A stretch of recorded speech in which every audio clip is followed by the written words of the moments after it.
Kuburan setahun sebelumnya digali. Wanita yang sudah mati ini beranak dalam kubur. Suaminya mau menggendong anaknya, tapi istrinya tidak mau melepasnya. Pria ini tak bisa mengambil bayinya.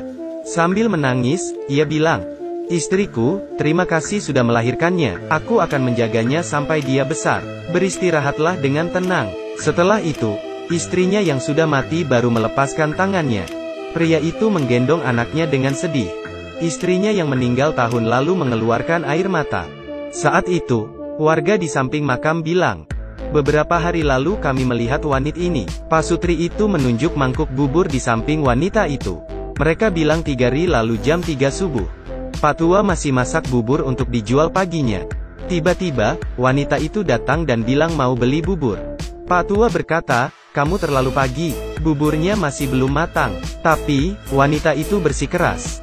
Bagaimanapun, pembeli adalah raja. Pak Tua memintanya menunggu, dan memasakkan semangkuk bubur khusus untuknya. Saat wanita itu pergi, Pak Tua merasa khawatir, karena wanita itu sendirian bepergian di waktu subuh, sangat bahaya. Akhirnya istrinya bangun.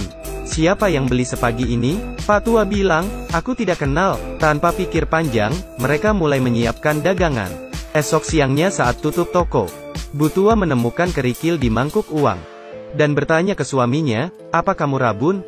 Siapa yang membayarmu dengan kerikil?" Pak Tua berpikir mungkin ada tetangga yang usil. Tapi, istrinya sudah menghitung uang dan ternyata uangnya kurang semangkuk. Lalu memperingatkan suaminya untuk lebih hati-hati. Istrinya lalu pergi belanja di pasar. Biasa, emak-emak kalau ketemu tetangga pasti gosip. "Aku dikerjai orang barusan. Tapi, mana mungkin orang sini menipumu? Lihat saja, kerikil ini buktinya. Tapi, langganmu, kan, cuma orang di desa kita. Tidak ada yang menjahatimu. Apa mungkin karena terlalu pagi, kamu bertemu roh gaib?" Mendengar hal ini, istri Pak Tua takut. Tetangganya menyuruhnya lebih hati-hati. Karena ketakutan, ia langsung pulang. Tapi, esok harinya pukul 3 pagi, wanita itu datang lagi. Pak Tua memeriksa uangnya, dan memastikan ia tidak ditipu. Pak Tua ke dalam mengambil kembalian. Tapi, wanita itu sudah hilang. Pak Tua bingung karena wanita itu hilang. Meski dipanggil, ia tidak datang. Pak Tua merasa wanita itu aneh. Siang harinya, istrinya menghitung uang lagi. Dan ia menemukan kerikil lagi di dalam mangkuknya. Mereka berdua bingung.